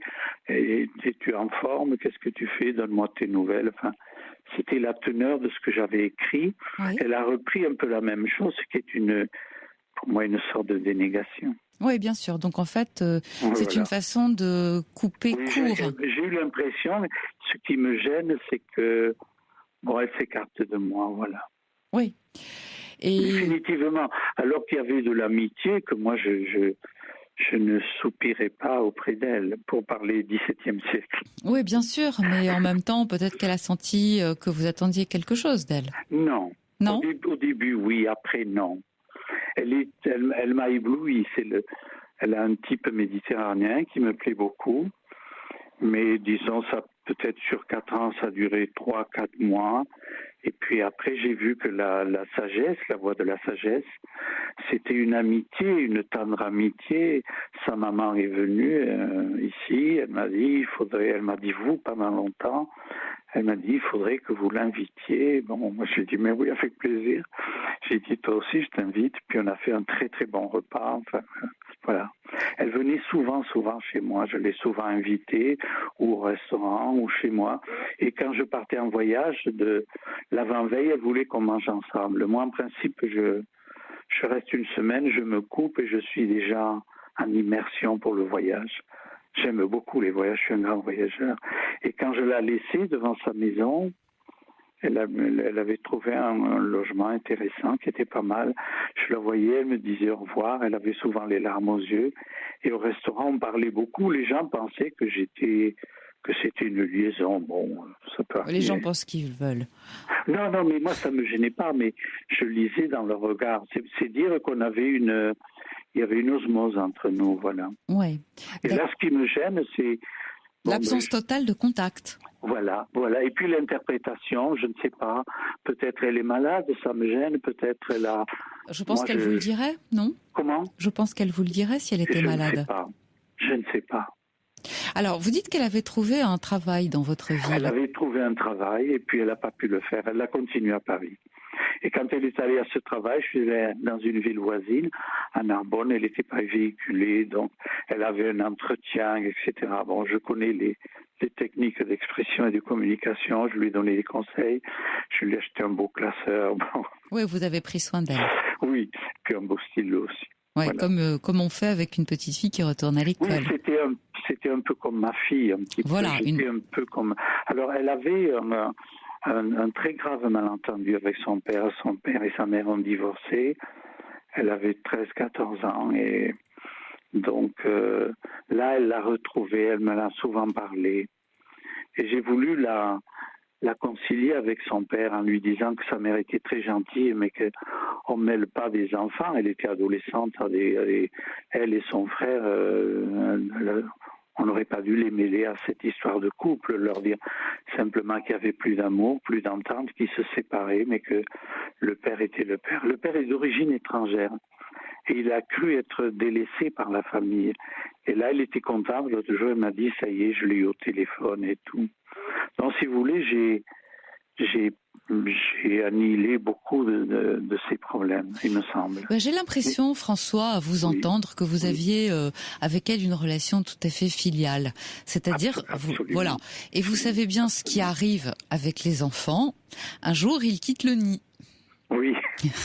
Voilà. Et c'est ce à quoi vous pouviez vous attendre depuis le départ. Et on en parlait tout à l'heure. Vous savez aussi en quoi ça consiste, c'est-à-dire que d'un seul coup, on coupe les ponts parce qu'on a besoin de s'émanciper. Alors, s'être servi de vous, c'est votre interprétation aujourd'hui parce que vous êtes inquiet et désolé et que vous vous interrogez sur cette absence. Je ne pense pas qu'elle vous ait utilisé dans le sens où vous l'entendez vous. C'est-à-dire qu'elle a très certainement trouvé autour de vous chaleur et réconfort et que, mon Dieu, vous l'avez aidée, c'est vrai, à se remettre sur pied et que aujourd'hui elle va mieux. Ah, je ne sais pas si elle va mieux. Elle a toujours peut-être, travail. Mais peut-être qu'elle a rencontré quelqu'un. Alors, elle avait dernièrement, elle avait rencontré quelqu'un, ça n'avait pas marché. Elle avait trouvé ce qu'elle recherche, un cadre supérieur qui avait fait de bonnes études, une grande école ou une école moyenne d'ingénieurs. Contre il avait un travail fixe de cadre. Elle, c'est pas du tout ça. Elle a fait des études plus chaotiques. Enfin, quand on voit son CV, et je ne sais pas si c'est ça, ça me fait de la peine parce que je voulais continuer. Moi, si je connais quelqu'un, je lui en parlais pas par pudeur. Elle me racontait. Elle a eu des échecs avec beaucoup de garçons qu'elle a. Mais en tout cas, visiblement, elle vous tenait au courant de sa vie sentimentale et de sa vie affective. De tout, de sa mère, de son père, de son frère et tout. Bon, je lui faisais des cadeaux à Noël quand je partais en voyage aussi. Oui, donc je crois que vraiment elle a vu en vous un soutien, ce qu'on dirait un substitut paternel, voilà. Et puis d'un seul coup, voilà. Donc le fait, voyez-vous, qu'elle vous confie sa vie sentimentale, moi je trouve que c'est plutôt très bon signe parce que ça veut dire qu'elle avait confiance en vous, qu'elle vous voyait vraiment comme un ami. Et du coup, je ne pense pas que vous ayez été utilisé. Je pense que peut-être elle connaît quelqu'un, peut-être que c'est pas tout à fait une personne qu'elle aura envie de vous présenter tout de suite, peut-être que voilà. Moi, je lui demande pas ça. Non. Ça m'est égal. Alors, Marie dit demander des nouvelles à sa mère. Pourquoi pas? Mais j'ai pas le téléphone de sa mère. Et puis je la vois comme ça. Elle est venue manger une fois. Enfin, si jamais j'avais une émotion, je me serais rapproché d'elle. Non, moi voilà. Bon, écoutez, je pense qu'il va falloir vous armer de patience. Je suis pratiquement certaine qu'elle va reprendre contact avec vous. Je pense que sa disparition n'est que momentanée. C'est un sentiment que j'ai, une petite intuition. Mais elle a eu besoin de vous. Oui. Pour la soutenir. J'ai bien compris. Vous aussi, elle est un réconfort. Elle est une petite lumière. Voilà. Oui. Elle vous maintient là. J'en suis pas à ce point. Non, mais je veux dire, vivant dans le monde des jeunes, vous participez à sa vie. Ce que je recherche, oui. Exactement. Et puis vous avez le sentiment de faire du bien, et ça aussi, ça fait du bien. Il faut bien le dire, voilà. Oui. Et c'est pour ça que je suis pratiquement certaine qu'elle va reprendre contact avec vous. Mais pourquoi cette coupure de 2 mois et demi, moi j'ai dit ça y est, elle en a assez. Parce que c'est comme c'est ce que je vous disais tout à l'heure, elle est en train de s'émanciper, voir si peut-être elle pourrait. Mais elle a 30 ans quand même. Ouais, mais quelquefois c'est juste sur la carte d'identité. Oui, vous voyez ce que je veux dire? Dans la tête, pas toujours. Visiblement, ce que vous décrivez, c'est aussi quelqu'un, parce qu'elle a eu un passé un peu compliqué, qui a du mal à trouver une certaine stabilité. Donc, vous l'avez bien vu, elle vient, elle a du mal à se poser, et je crois qu'elle a disparu, mais seulement momentanément. Mais moi, j'aimerais savoir qu'elle a aussi une amitié amoureuse comme moi, enfin. Oui, mais ça c'est un peu compliqué de lui demander parce que vous allez peut-être lui faire peur. Non, je ne vais pas lui demander, mais j'aimerais ce que je ressentais, si vous voulez. Je suis pas sûre que ce soit une amitié amoureuse. Je pense qu'elle vous voit plus comme quelqu'un de sa famille. Voilà. Je pense que c'est dans ce sens-là qu'elle vous voit, François. Au début, je lui ai parlé de l'adopter. J'ai pas eu d'enfant. J'ai été marié, mais sans enfant. Et donc, quelque part, même un homme, je pense qu'on est boiteux. Enfin, c'est mon cas. Et donc, je lui avais dit, moi, j'aimerais avoir une fille comme toi. Enfin, je suis spontané, puis c'est une fille qui est cultivée. Je pense l'être aussi, être ouvert sur beaucoup de choses. Plutôt, oui, à vous écouter. Et donc, si vous voulez, j'avais trouvé quelqu'un. Puis, j'étais content d'être avec elle, elle aussi, bien sûr. Elle me racontait tout. Ouais. Avec sa mère et tout. Avec sa mère, elle a une relation fusionnelle. Je pense que c'est pas très très bon. Non. Comment ? Non, vous avez raison, parce que quand on est dans la fusion, on est souvent dans la confusion. Ah oui, c'est un peu ça. Vous savez, François, depuis le départ, la relation, elle n'est pas faite du même moule pour vous et pour elle. Ouais. Vous avez une amitié amoureuse et elle est dans un rapport filial que vous avez d'ailleurs posé vous-même d'emblée en lui disant « j'aimerais t'adopter ». Oui. Donc, vous la situez davantage comme une fille que comme quelqu'un qui pourrait avoir une histoire avec vous. Et c'est d'ailleurs ce créneau-là, et on peut penser à juste titre, parce qu'il y a malgré tout une certaine différence d'âge entre vous, mais vous vous positionnez d'emblée. Voilà. Donc vous vous positionnez d'emblée d'ailleurs comme pouvant être son père. Oui.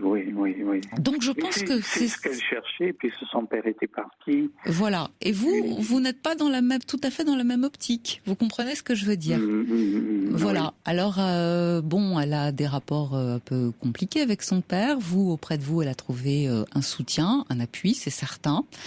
Et je vous dis, il y a toujours un moment où on quitte un peu ses parents. Mais on y revient en même temps. C'est pour ça que je pense vous allez avoir de ces nouvelles. Maintenant, rien ne vous empêche non plus de la solliciter en disant « je n'ai pas beaucoup de nouvelles de toi, donc je m'inquiète ». Et j'ai peur de faire ça. Non, j'ai peur. Non.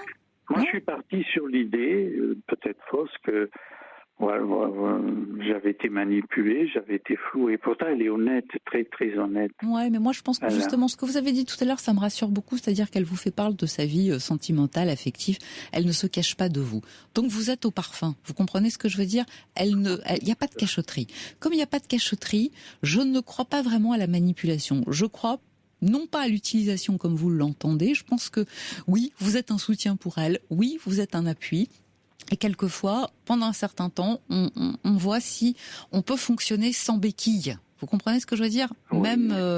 Même familial, on essaye de s'en sortir tout seul, on a besoin de se prouver des choses. Et puis on fait quelquefois aussi des rencontres qui vous éloignent aussi des gens qui vous sont proches. Enfin, il y a tout un tas de facteurs qui peuvent intervenir et qui peuvent jouer. Ce que je veux dire, c'est que je pense qu'à un moment donné ou à un autre, elle va reprendre contact avec vous. Mais si vous êtes situé dans un rapport, on va dire, paternel, filial, n'hésitez pas à la solliciter en disant « je n'ai pas de nouvelles de toi, donc je m'inquiète. Est-ce que tu vas bien ? Est-ce que tout va bien pour toi ? Tu me réponds juste par oui ou par non. Et on se reparle quand tu veux. » Voilà. Mais vous pensez qu'elle va revenir ? Oui. Et pourquoi cette absence ? Pour ce que vous avez dit, là ? Oui, tout simplement. Parce elle a voulu s'émanciper. Exactement. Elle s'autonomise un petit peu. Voilà, c'est sa façon à elle de faire. Oui. Et elle va rencontrer son père, donc elle l'a pas vu depuis l'âge de 13 ans, donc ça fait quelques 16 Mais vous voyez, ans. c'est pas si incroyable finalement qu'elle rompe un peu le contact avec vous au moment où elle va rencontrer son père. Est-ce que vous comprenez ce que je veux dire? C'est corrélatif. Voilà. J'ai pensé à ça. C'est corrélatif. C'est pour ça que je crois qu'avec un peu de patience, elle vous tiendra au courant.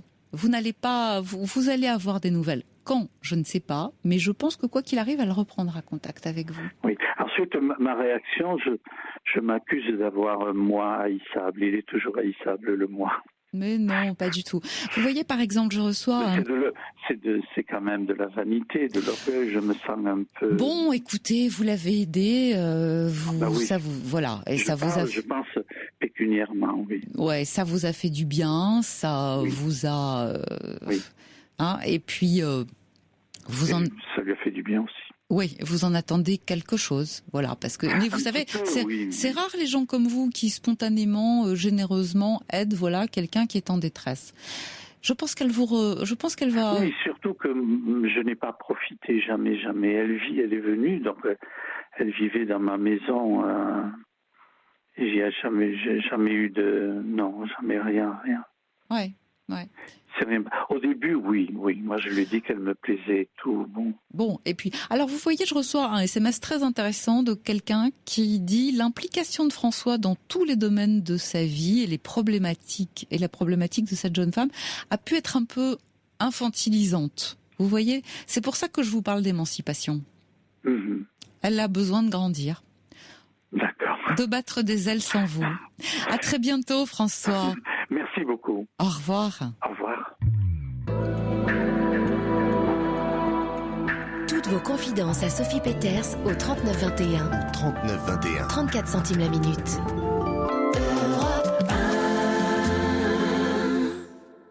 Bon, eh bien, je vais accueillir maintenant Marie. Bonsoir Marie, vous êtes avec Caroline.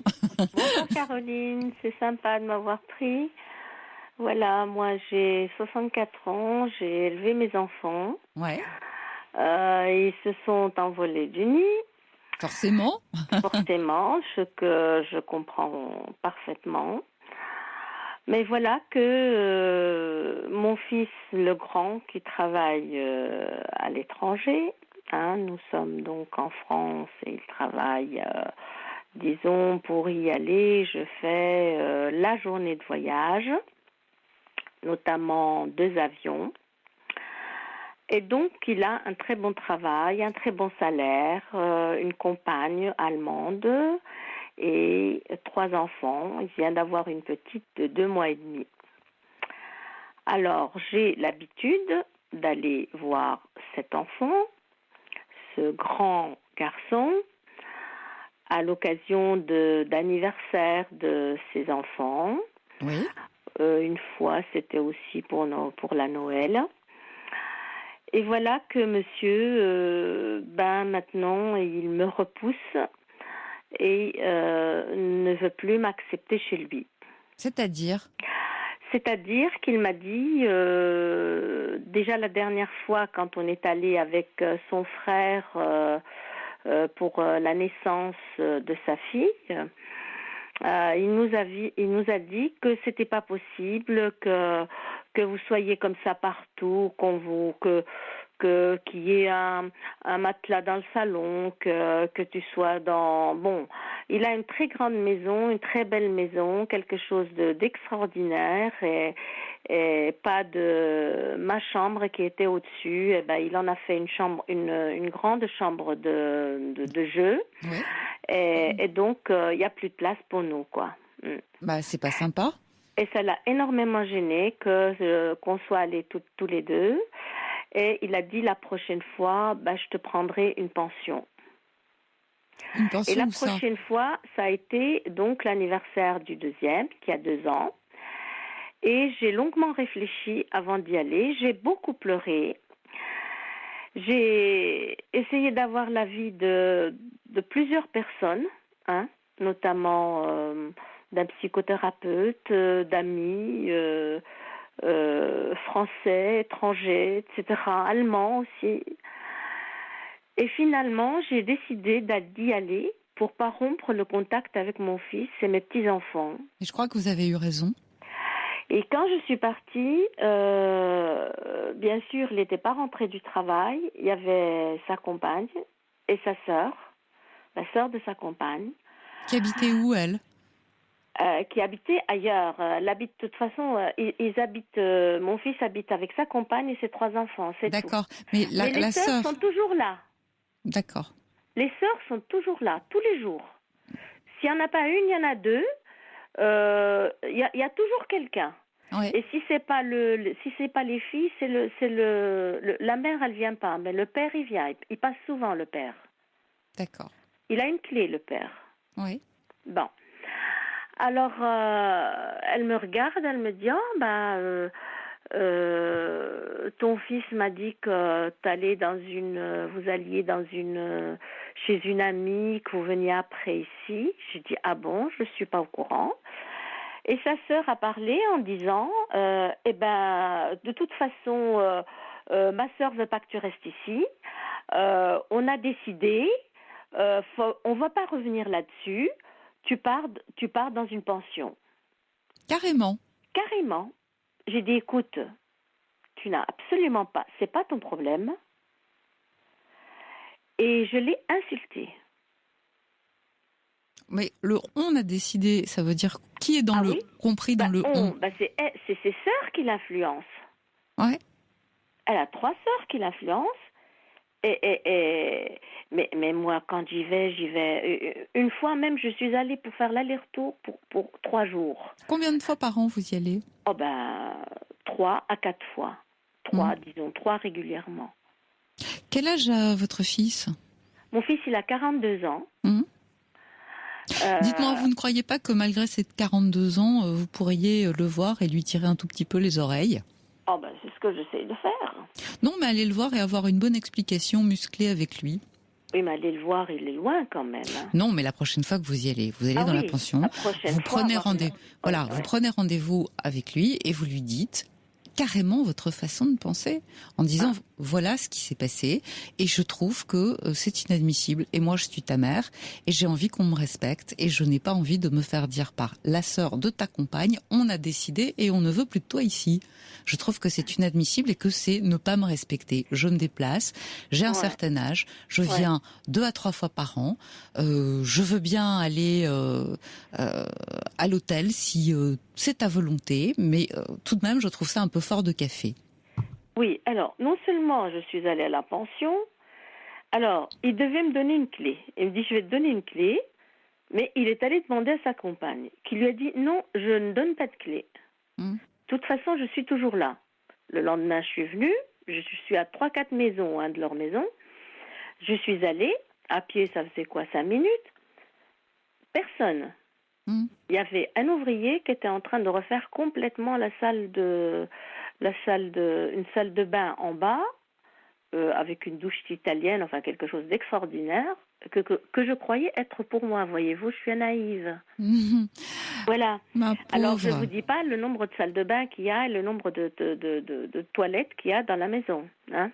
Écoutez, moi ce que j'entends, Marie, c'est que vous devriez avoir une explication un peu musclée avec votre fils, parce que malgré ses 42 ans, il me paraît bien influençable. Alors, quels étaient vos rapports avec sa compagne avant ?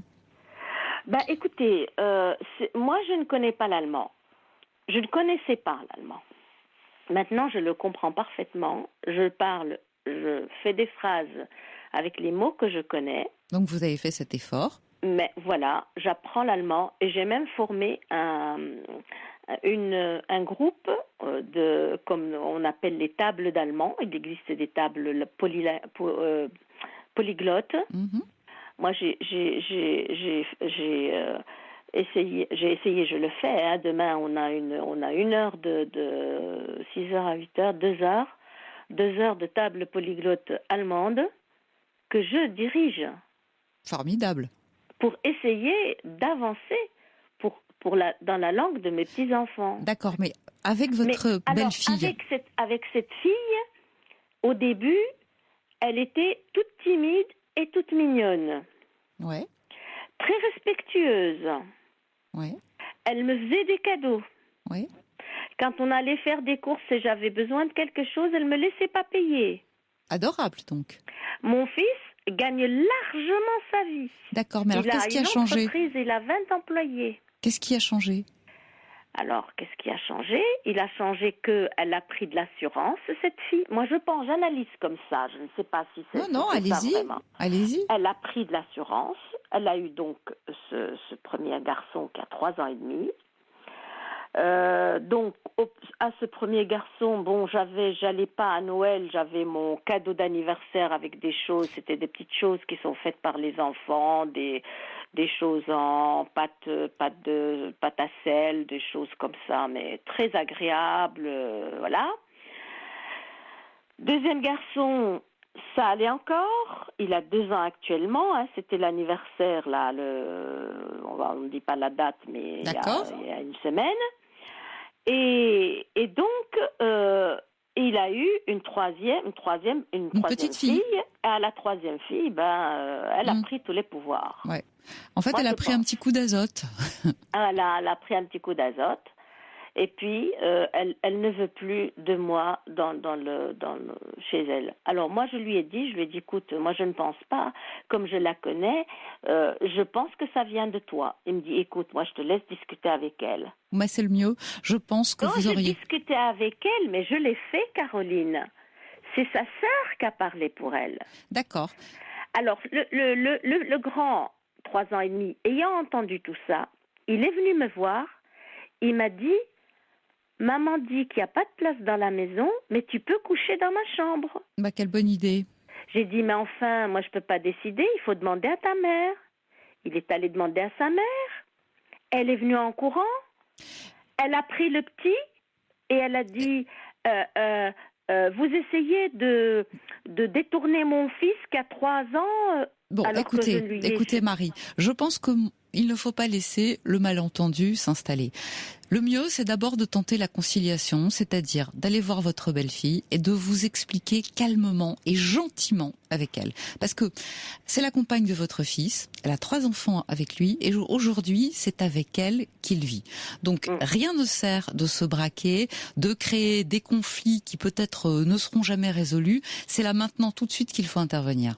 Moi, je crois que j'aurais d'abord avec elle, je reviens peut-être un peu sur ce que j'ai dit, une forme d'explication mais gentille, en disant je vous veux pas de mal, je veux pas intervenir dans votre vie, mon plaisir c'est de vous voir, aussi de voir mes petits-enfants, de les gâter, de participer de loin en loin à votre vie, je veux pas m'imposer, mais puisque je viens ne serait-ce que de temps en temps, ça me ferait plaisir d'être accueillie et comprends-le, on s'entendait bien, il n'y a pas de raison que ça ne continue pas. J'essaierai d'abord ça. Je pense que c'est plus intelligent parce que il vaut mieux désamorcer la bombe plutôt que de vous faire une ennemie qui habite avec votre fils. En disant, bon, ce qui s'est passé avec ta sœur, voilà, j'ai eu un moment de colère, ça m'a blessée et j'ai réagi comme ça. C'était peut-être pas la bonne chose, on va repartir d'un autre pied. Je crois que c'est mieux. Qu'est-ce que vous en pensez ? Oui, je pense que c'est une bonne chose. Bon. Oui. Alors écoutez, vous nous rappelez pour nous raconter ? Voilà, d'accord. Donc je contacte ma belle-fille. Et vous Ils vont se marier, ils sont pas encore mariés. Voilà, donc c'est l'occasion, ça va être l'occasion de fête et je voudrais que tout aille bien. Je la contacte, je prends rendez-vous avec elle et puis. Et puis vous vous arrangez avec elle. Voilà, vous vous arrangez gentiment. Je pense que c'est la chose à faire. D'abord, parce qu'elle vit avec votre fils. Face à face.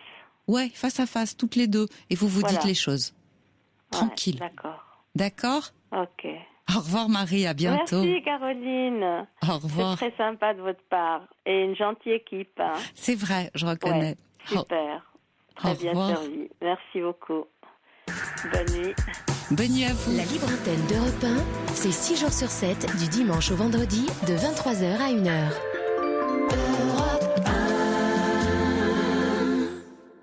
Eh bien, nous poursuivons avec Ophélie. Bonsoir Ophélie. Bonsoir. Alors, vous avez 19 ans et vous avez l'impression que votre belle-sœur est jalouse de vous et qu'elle essaye de prendre votre place auprès de votre frère. Voilà, c'est ça. Racontez-moi. En fait, avant que mon frère ne la rencontre, mon frère, il faisait plein de choses pour moi. Il m'invitait à des soirées, il m'emmenait partout où il allait et tout. Et puis, depuis qu'il est avec elle, elle essayait de prendre confiance avec, elle était gentille avec moi, elle m'offrait des cadeaux. Et depuis quelque temps, je trouve que mon frère, elle l'éloigne de moi. Ouais, c'est-à-dire par exemple, mon frère, je le voyais, on va dire, 3-4 fois par semaine avant. Maintenant, je le vois une fois tous les 3 mois. Ah oui, c'est pas beaucoup, ça. Et pourquoi vous n'iriez pas lui parler, vous aussi? Ce qu'il y a, c'est que ma belle-sœur, elle est plus grande que moi, puis elle me fait un peu peur et tout. Oh, elle vous fait peur. Bon, écoutez, elle vous fait peur. Quel âge avez-vous, Ophélie? 19 ans. Quel âge a-t-elle? 32 ans. Oui. C'est pas parce qu'elle est un peu plus âgée que vous qu'elle vous fait peur. C'est-à-dire que si vous y allez, vous n'y allez pas forcément pour vous disputer avec elle. Vous pouvez y aller pour lui dire que votre frère compte beaucoup pour vous, que bien entendu, vous avez bien compris qu'il est avec elle et que ça vous fait plaisir, que vous l'aimez beaucoup et que vous auriez plaisir à les voir tous les deux. Dites d'abord tous les deux ensemble.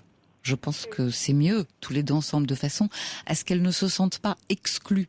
Vous comprenez ce que je veux dire? Oui. Ça lui donne l'occasion de participer aussi. Dites-lui que vous avez envie d'être son amie, à elle aussi. Oui, mais le problème,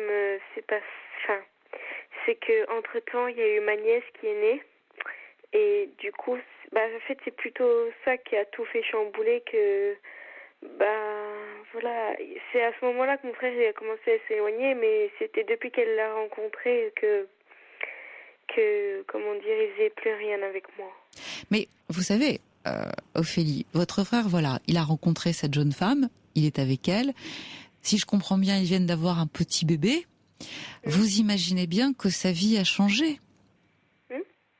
Et que certainement, même s'il avait l'habitude de vous voir souvent, il est aujourd'hui pris dans une autre vie, dans une vie de famille. Bien sûr que vous êtes toujours et vous faites toujours partie de sa famille, mais un tout petit bébé, ça occupe terriblement. D'abord, il fait ses nuits, c'est très prenant.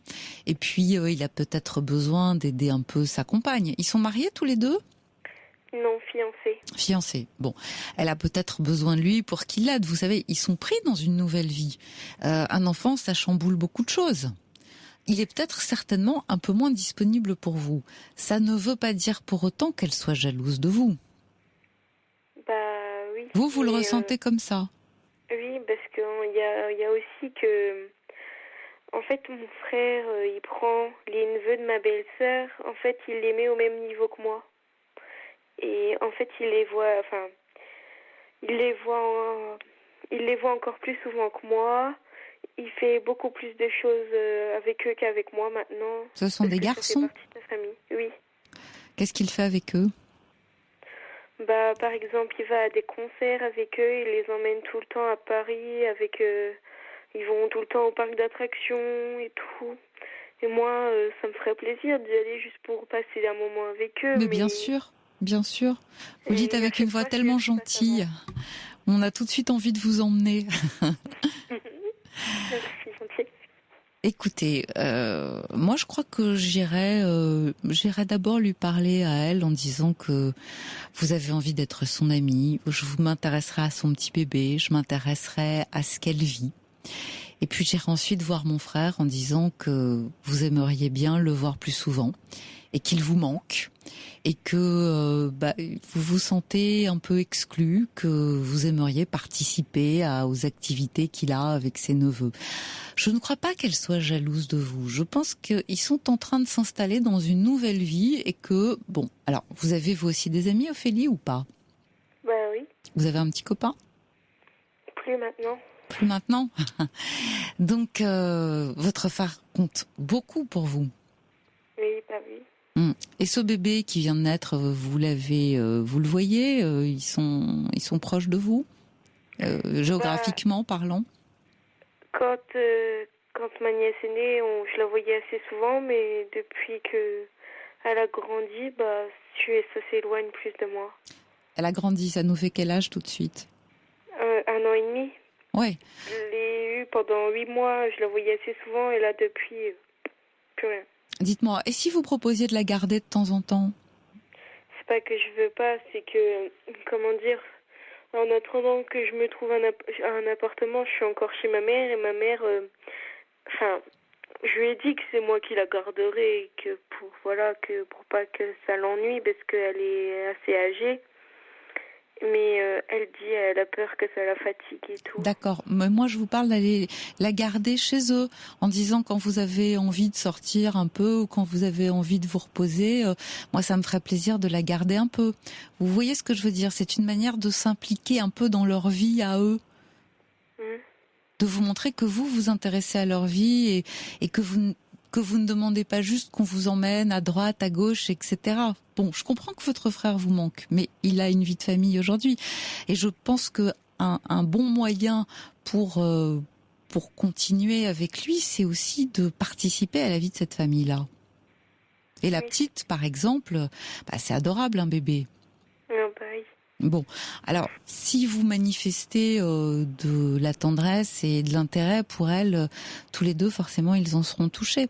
Mais moi, je crois que je parlerai à ma belle-sœur en disant que ça vous ferait plaisir de la voir plus et que vous auriez envie d'être plus proche d'elle et d'être son amie. Parce qu'aujourd'hui, c'est elle qui vit avec votre frère, qu'ils ont un enfant ensemble. Et forcément, il l'écoute. Et puis, rien ne vous empêche aussi de parler à votre frère en lui disant qu'il vous manque. Voilà. Oui, mais j'ai déjà essayé de lui dire ça, mais bon, j'étais un peu plus jeune. J'avais 17 ans. Ouais. C'était il y a 2 ans. Et il m'a dit, je suis toujours proche de toi. C'est juste que je travaille beaucoup, qu'il est souvent fatigué, qu'il n'a pas le temps de sortir, et voilà. Oui, non mais ça on peut le comprendre, surtout qu'en plus maintenant il a une petite fille. C'est vrai que certainement il est en train de s'installer, de démarrer quelque chose. Mais vous savez, vous-même vous allez avoir un amoureux et peut-être que vous serez moins disponible pour eux aussi. J'ai l'impression que vous reportez beaucoup de choses sur lui. Forcément. Vous avez une mère qui est âgée, m'avez-vous dit. Il est pour vous un centre, mais je crois que vous auriez intérêt aussi à avoir d'autres amis. Oui, mais c'est parce qu'en fait, depuis toute petite, je le considère un peu comme... depuis que je suis née, je le considère un peu comme mon père. Voilà. Parce que j'ai pas de père et il est parti quand je suis née. Et du coup, j'ai eu un manque paternel. Et je pense que je l'ai pris un peu dans ce sens-là. Ouais, je crois que vous avez raison. Et vous exprimez drôlement bien les choses. Mais vous pouvez lui dire que vous avez besoin de lui, vous savez, en disant j'ai besoin de toi, je sais bien que tu viens d'avoir un enfant, mais on s'est beaucoup vu et ne plus te voir, ça me fait de la peine. Et je sais bien qu'aujourd'hui tu as une famille, mais ce qui me ferait plaisir, c'est de continuer à en faire partie, souvent. Je pense que c'est toujours mieux de parler plutôt que de garder ça pour vous. Et je crois que vous vous trompez. Je ne pense pas que votre belle-sœur soit jalouse de vous. Je pense que il y a une autre vie qui s'installe et c'est peut-être à vous de parler pour pouvoir en faire partie. Et puis vous aussi de vous organiser parce que vous aussi vous grandissez et vous aussi de vous organiser pour avoir vos amis à vous et puis un amoureux aussi, parce que vous avez 19 ans, Ophélie. Oui. C'est l'âge. À 20 ans, on a le cœur qui bat. Oui, mais c'est pas pour tout de suite, je crois. Oh, vous savez, ça vient beaucoup plus vite qu'on imagine, ce genre de choses. D'ailleurs, vous m'avez dit que vous en aviez déjà eu un, donc je ne vois pas pourquoi vous n'en auriez pas un autre. Mais je crois que ce serait bon aussi pour vous de vous détacher un peu et de comprendre que tout le monde grandit. Oui, c'est sûr. Dont vous, d'ailleurs. Ophélie, je vous remercie de votre appel. Et puis, n'hésitez pas à nous rappeler. Je vous souhaite bonne chance, en tout cas. Et je vous dis à très bientôt. À très bientôt et merci. Merci à vous et merci de votre confiance. Voilà, notre émission s'achève. C'est la fin de notre libre antenne. Bien entendu, je vous retrouve dès demain soir à 23h. Et d'ici là, je vous souhaite une très belle nuit sur Europe 1. Il est 1h, vous écoutez Europe 1, le Flash avec Loïc Loury.